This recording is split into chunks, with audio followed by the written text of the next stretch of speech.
C'est un sujet un peu redoutable et c'est vrai que voilà, parce que c'est très conséquent, mais je vais surtout essayer de vous partager deux, trois perles qui vont plutôt dans le sens de notre relation avec Dieu et d'un approfondissement peut-être de notre relation avec Dieu, notre proximité avec le Dieu trinitaire au travers de ce thème-là. Je vais comme bien sûr traiter ce thème et j'aimerais commencer avec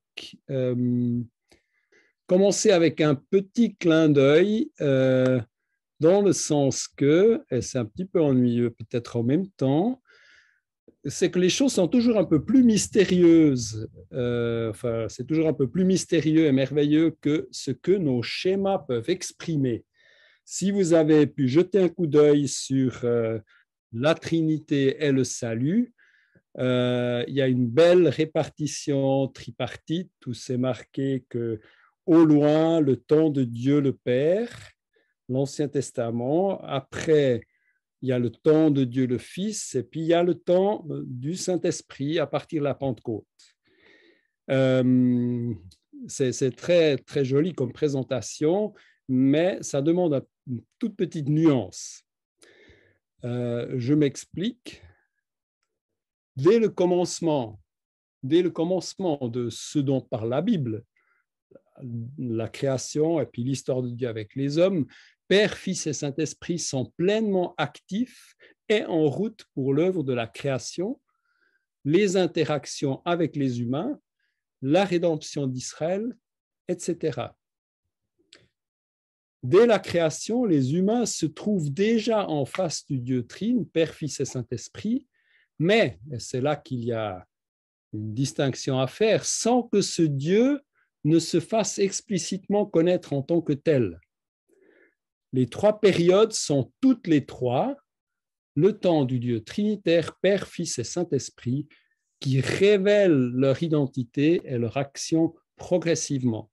Ce que je veux dire, et c'est pour ça que je réagis un tout petit peu par rapport à comment c'est présenté dans le livre, cette dynamique de Dieu, Père, Fils et Saint-Esprit, c'est toute une dynamique de vie et qui a déjà lieu de toute éternité et qui a lieu du temps de l'Ancien Testament déjà.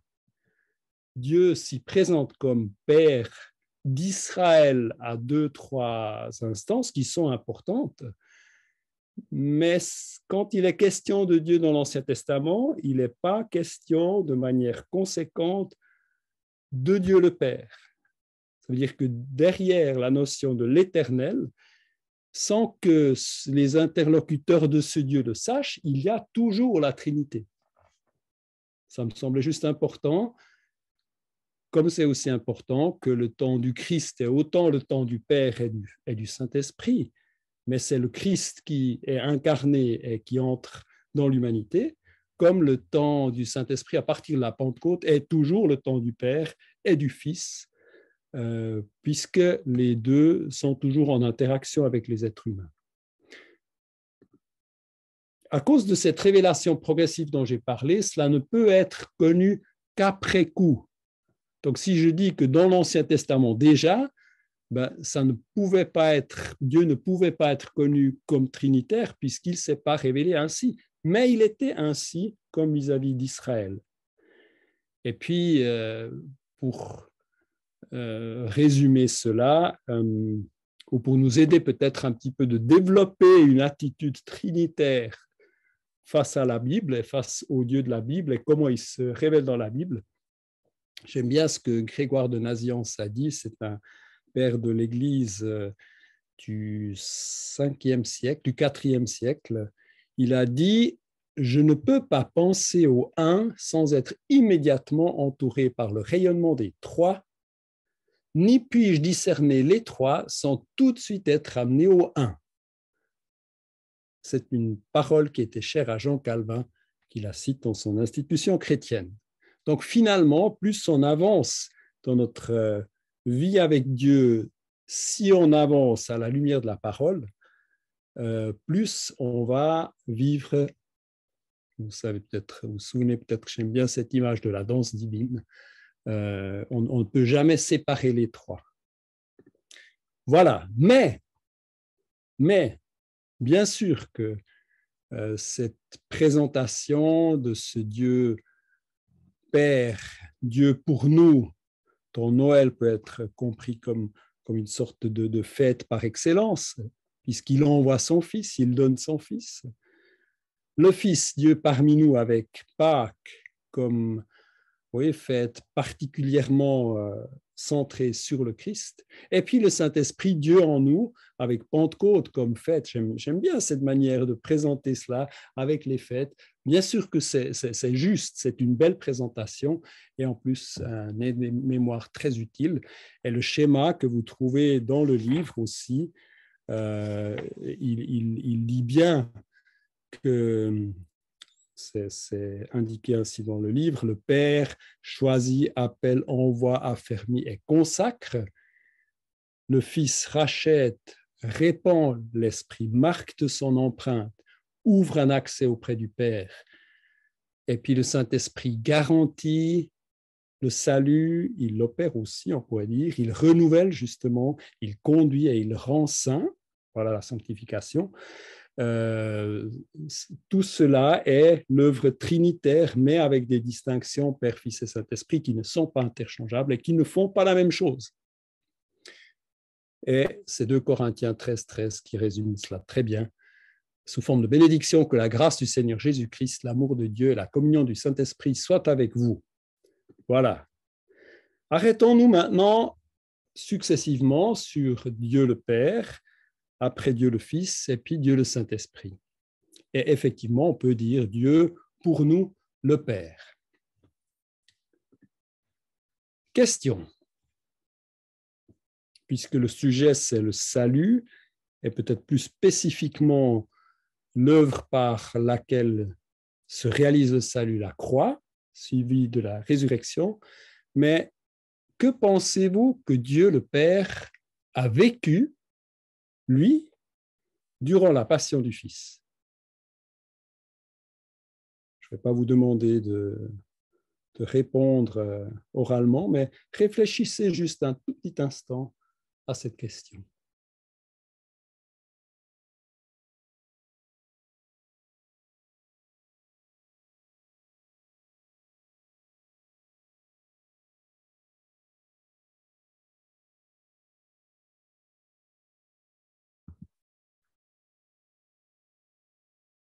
Je vais continuer avec mon exposé. Vous vous souvenez de ce refrain qu'on trouve souvent, notamment dans l'évangile de Jean.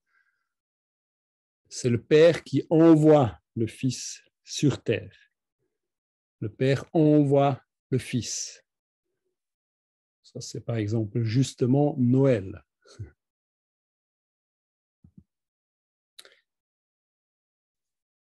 Mais le Père qui envoie le Fils, comment le comprendre? Et il est vrai qu'il y a, dans ces 30 dernières années, eu pas mal de critiques, même de certains quartiers évangéliques, pour dire que cette notion que Dieu envoie le Fils pour mourir est un petit peu, peut être comme une sorte de perversion et donner lieu à une conception patriarcale stricte en projetant en Dieu une sorte de père sévère qui exige un sacrifice.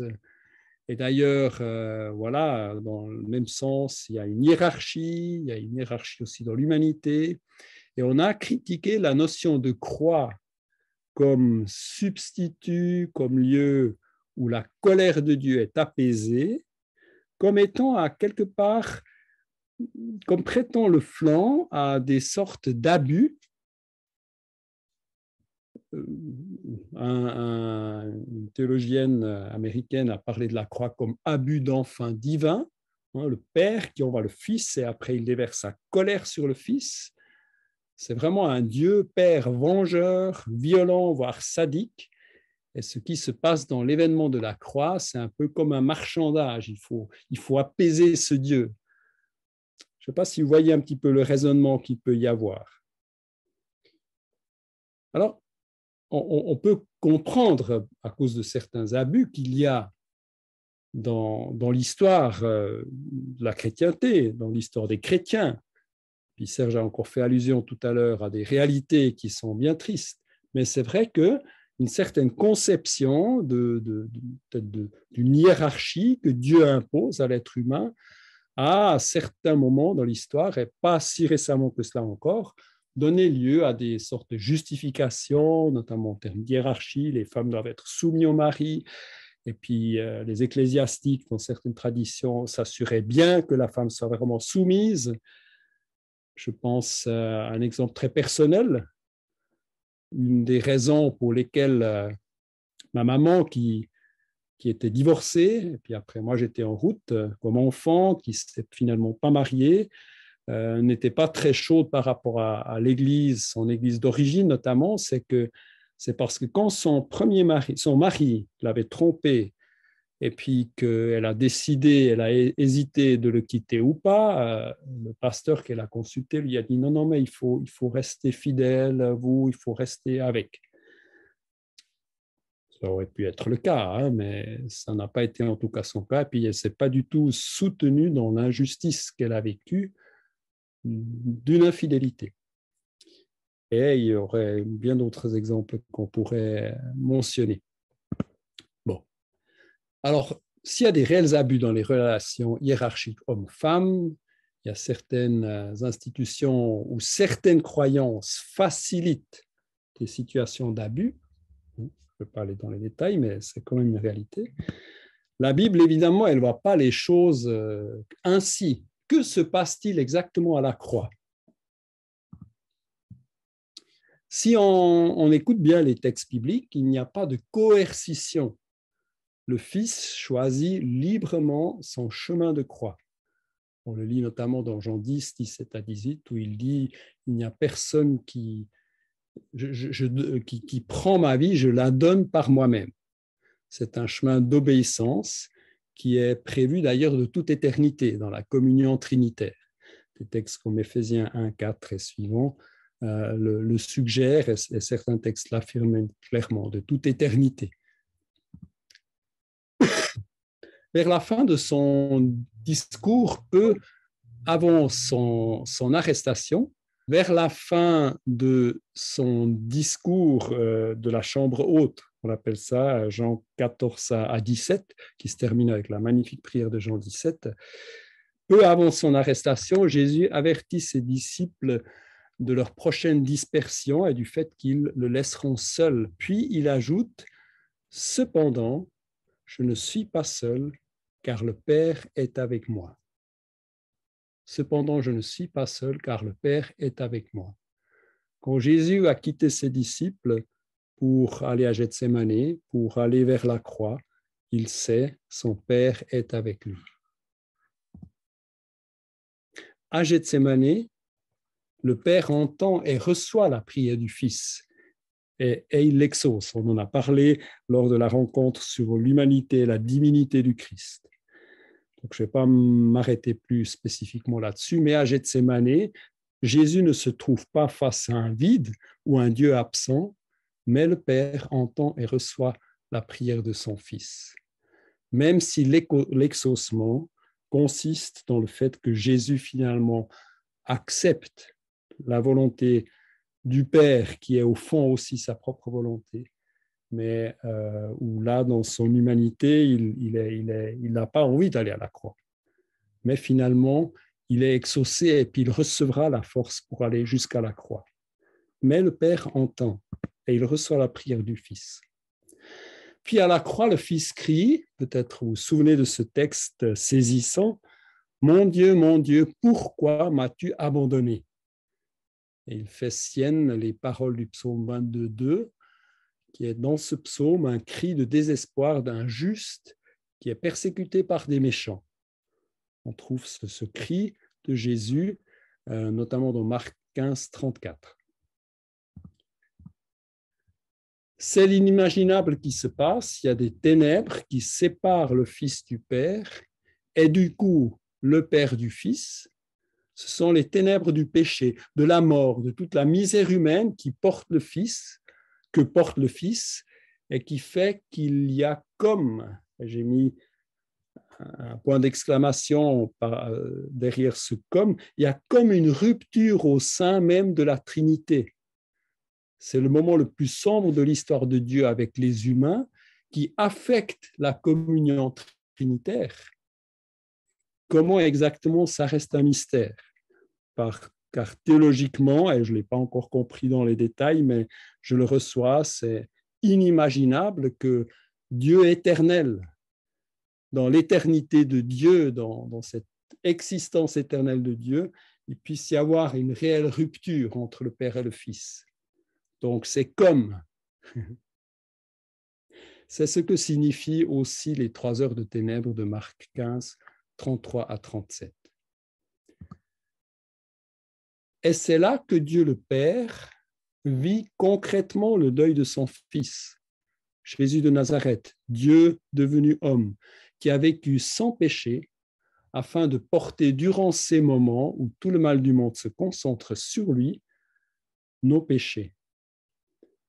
On peut parler d'un véritable deuil divin. Le Père expérimente la mort de son Fils.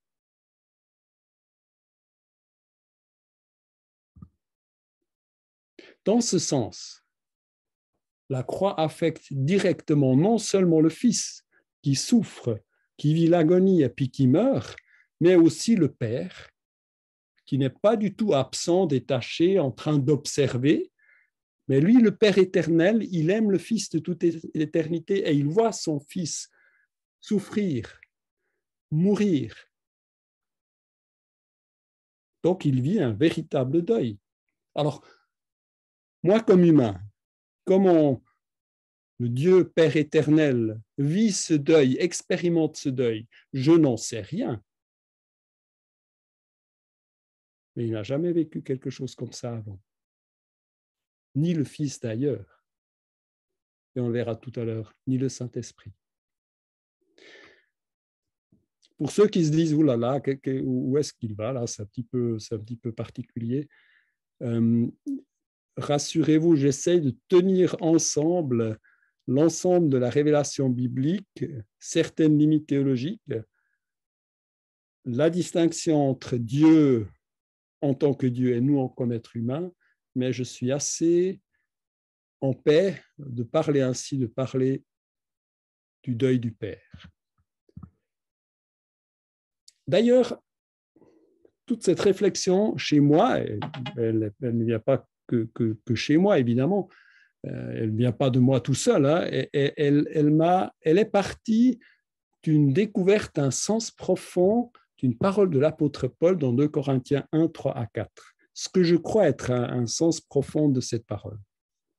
C'est un texte qu'on lit souvent lors d'enterrement, lors de culte ensevelissement ou dans des situations de tristesse. Vous l'avez entendu déjà, j'imagine, souvent. Béni soit Dieu, le Père de notre Seigneur Jésus-Christ, le Père plein de compassion et le Dieu de tout réconfort. Il nous réconforte dans toutes nos détresses, afin que nous puissions réconforter ceux qui se trouvent dans la détresse grâce à l'encouragement que nous recevons nous-mêmes de la part de Dieu. C'est un texte assez unique dans le Nouveau Testament parce qu'il présente Dieu le Père comme étant le consolateur, celui qui réconforte. Et je me suis dit, mais Dieu connaît le deuil, la tristesse, la souffrance de l'intérieur au travers de son Fils, et notamment le deuil parce qu'il a perdu son Fils. C'est quand j'avais réfléchi à ce texte que du coup ça m'est venu comme, ben oui, ce Père peut être plein de compassion aussi, pas seulement comme Dieu lointain, mais comme ce Père qui lui-même a vécu le deuil de son Fils. Notre Père céleste peut nous rejoindre de manière très personnelle, jusque dans nos deuils. Non, ce n'est pas un Dieu et Père lointain, détaché de nos réalités, mais celui-là même qui a vécu le deuil de son Fils bien-aimé. voici notre Père qui nous a adoptés en Jésus-Christ, Jésus-Christ notre frère, au travers de l'esprit d'adoption qui crie dans nos cœurs, Abba Père, et par lequel nous crions à notre tour, Abba Père. Dieu pour nous, le Père, qui lui est aussi, on peut dire, impliqué, même personnellement, dans la réalité de la croix. Et on peut encore ajouter, dans le sens de ce que j'ai dit tout à l'heure, la plupart des choses qu'on dit par rapport à une personne de la Trinité, on peut aussi le dire par rapport à d'autres personnes de la Trinité. Il y a cette cohérence trinitaire, puisqu'aussi le Fils est appelé consolateur, il console, et le Saint-Esprit également. Voilà, Dieu avec nous, le Fils. C'est là qu'on devrait s'arrêter le plus longuement, mais effectivement, je vais essayer de ne pas faire trop long. Il y a bien sûr toute l'histoire, tous les narratifs qui racontent ce que vit concrètement le Fils et qui conduit à ces bénéfices dont Serge a parlé tout à l'heure, justification, etc. Dans un sens large du terme, on peut dire que toute la vie du Fils, toute son incarnation était déjà une sorte de découverte par lui de l'intérieur de la condition humaine, avec tout ce que cela implique, et ce qui incluait aussi la fatigue, les douleurs, la souffrance, les trahisons, on peut y ajouter les tentations. Si vous voulez, lui qui était humain et divin en même temps, était en fait exposé comme simple homme à toute la réalité de l'humanité. Donc, d'une certaine manière, la vie du Fils éternel était déjà une épreuve, avec des très beaux moments, avec sans doute beaucoup de joie, mais quand même, c'était déjà pour Dieu, le Fils, de venir dans cette humanité, c'était déjà sans doute une épreuve certaine. Puis il y a sa mort à la croix. Nous pouvons pleinement saisir ce que veut dire en termes d'expérience pour le Fils de Dieu de vivre la crucifixion. Même si cette mort, excusez-moi de mettre ça entre guillemets, normalement très lente et douloureuse, parce que c'est horrible de se dire une normalité, mais des crucifixions, il y en a eu. Même si cette mort était parmi les plus terribles imaginables, alors, à l'époque, on pourrait encore imaginer pire, dans le sens de souffrance physique. Mais là n'est pas l'importance. Ce n'est pas la valeur du sacrifice du Fils, la valeur de l'acceptation de ce sacrifice ne dépend pas du nombre de gouttes de sang versées, ne dépend pas de la souffrance en tant que telle. Il n'y a rien d'automatique dans ce qui se passe à la croix. C'est l'intention de Dieu de pardonner sur la base de cet acte volontaire qui est essentiel. Sa volonté révélée et exprimée dans les textes bibliques qui attribue le sens à ce qui se passe. C'est la volonté du Dieu trinitaire. Donc il y a une réalité de cette mort atroce et horrible, et que le Fils, qui est sans péché, subit, vit, expérimente. Et il n'y a pas une sorte d'automatisme ou de comptabilité qui fait que, absolue, si vous voulez, c'est parce que Dieu l'a choisi, Dieu l'a décidé dans la volonté souveraine du Dieu trinitaire. Par contre, ce qui fait la différence avec d'autres crucifixions qui ne sont pas moins terribles, si vous voulez, c'est l'identité du crucifié, Dieu le Fils. Lui, l'offrande parfaite, car un être humain sans défaut et sans péché. En Jésus, Dieu prend sur lui-même, absorbe pour ainsi dire la sanction contre le péché, mais en lui-même, en Dieu lui-même.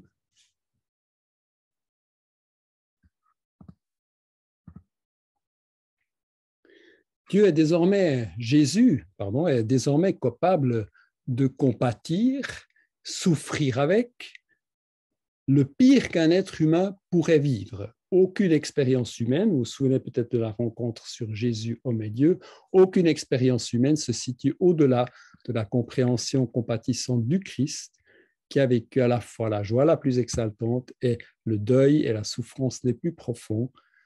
Il ne demandera à personne d'emprunter un chemin qu'il n'a pas lui-même emprunté avant. C'est ce Christ-là que nous suivons. Comme l'a dit tout à l'heure la dame, c'est à lui qu'on est appelé de ressembler.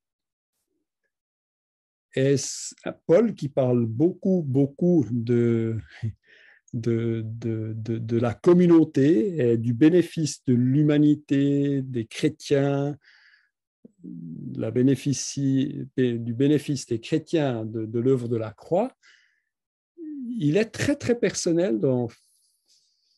Pardon, c'est Galates 2:20, excusez-moi, c'est une petite erreur. Galates 2:20, il dit « J'ai été crucifié avec Christ, ce n'est plus moi qui vis, c'est Christ qui vit en moi. Et ce que je vis maintenant dans mon corps, je le vis dans la foi au Fils de Dieu qui m'a aimé et qui s'est donné lui-même pour moi. » Dans ce texte très, très personnel, Paul s'identifie vraiment avec le Christ. C'est ce qui se passe dans le baptême, mais c'était vrai pour Paul. Et puis, c'est comme si ce n'était plus lui-même qui vivait, c'est Christ qui vit quand même en lui, donc il est quand même lui-même encore. Mais ce qu'il vit, il le vit concrètement dans sa vie à lui.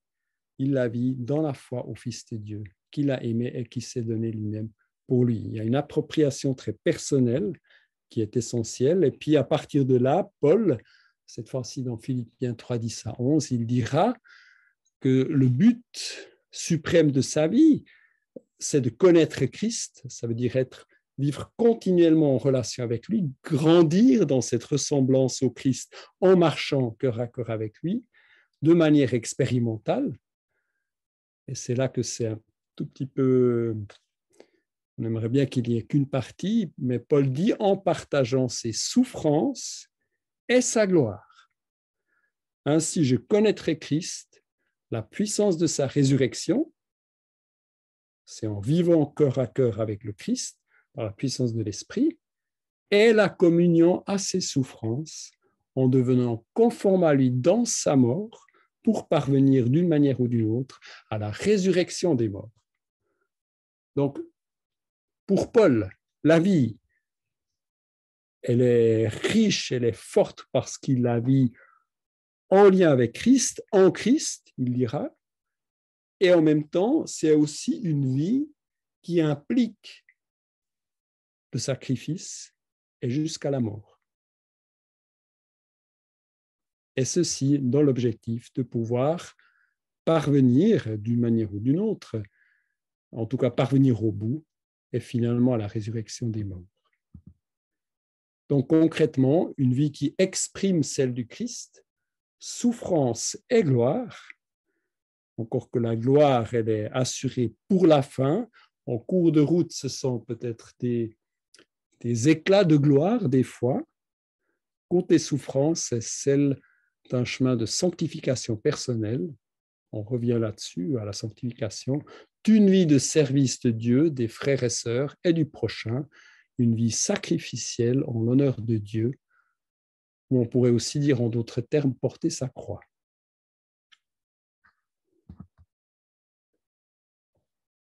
Mais, et c'est ça qui est particulièrement important, et pour moi c'est un peu une autre perle, si cela peut aller très loin, notre suivance du Christ et l'invitation qui nous est adressée de le suivre fidèlement jusqu'au bout, nous ne vivrons jamais l'épreuve et la souffrance au point que Christ les a vécues. En particulier, nous ne vivrons jamais l'abandon de Dieu qu'il a vécu.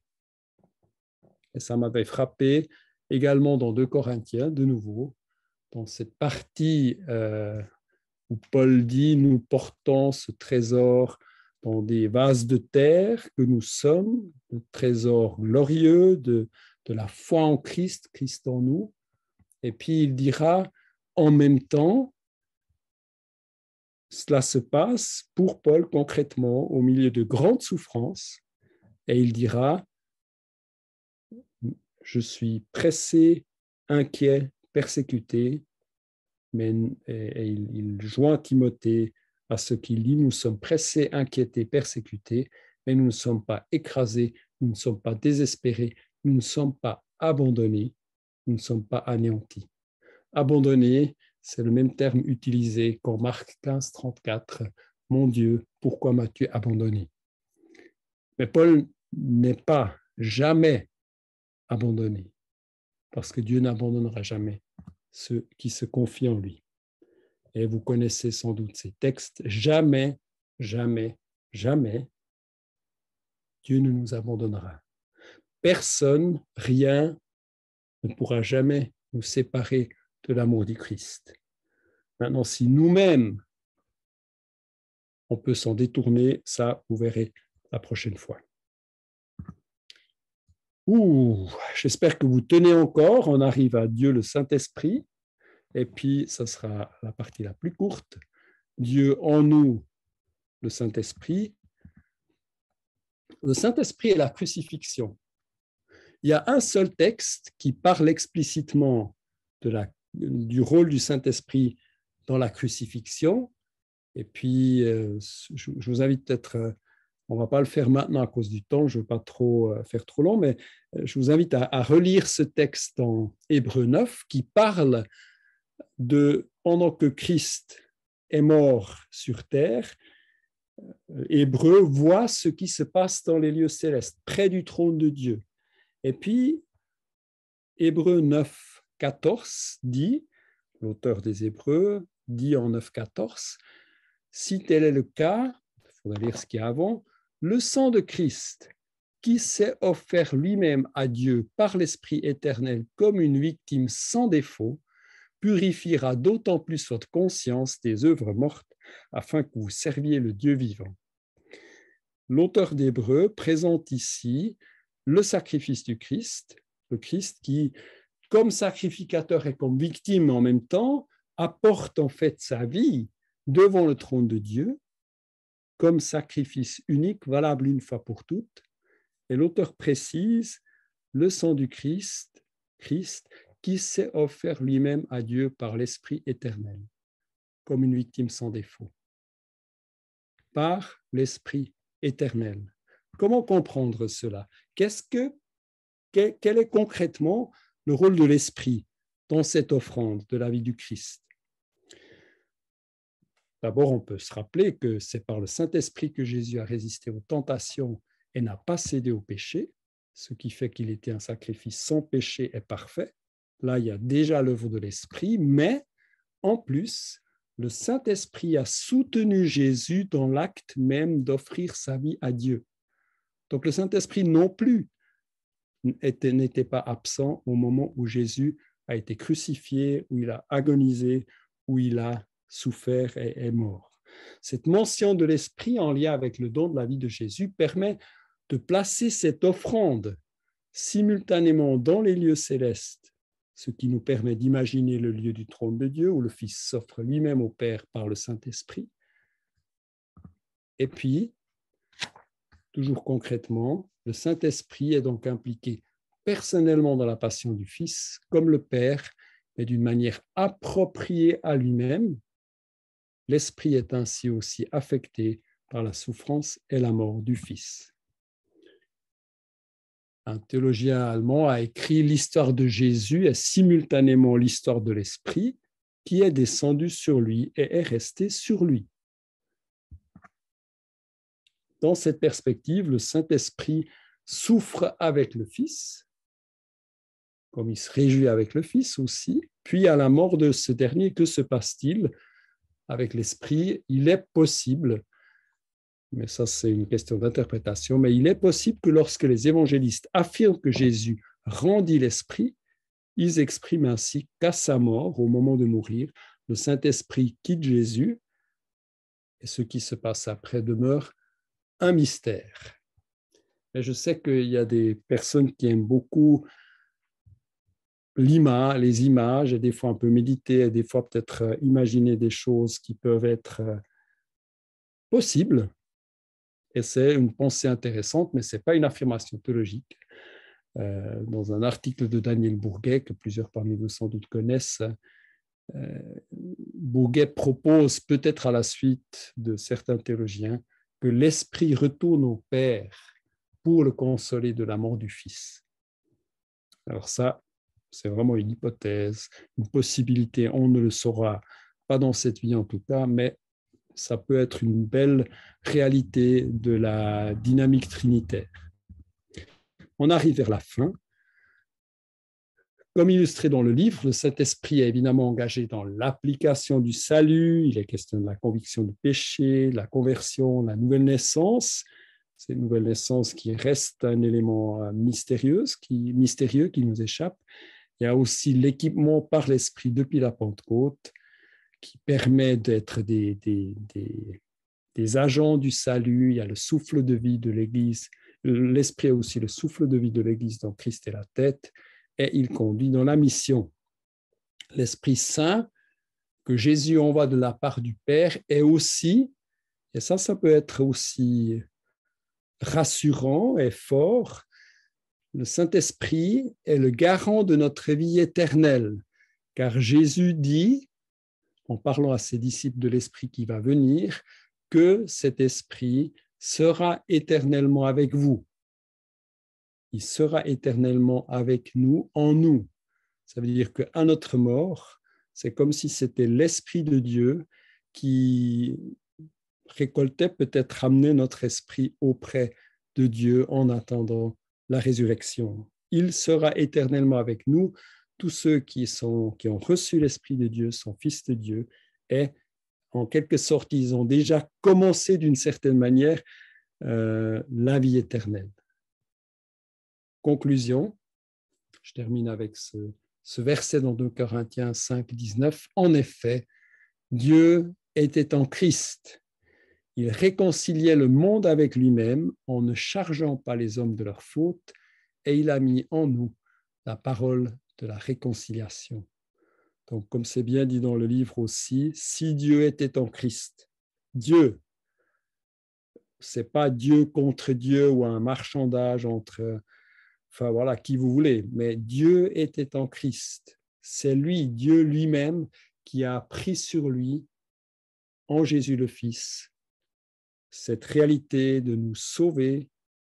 Et puis, c'est l'œuvre du Père, du Fils et du Saint-Esprit, qui tous les trois étaient impliqués. Merci pour votre attention. Et ça ne m'étonnerait pas que ça soulève quelques questions.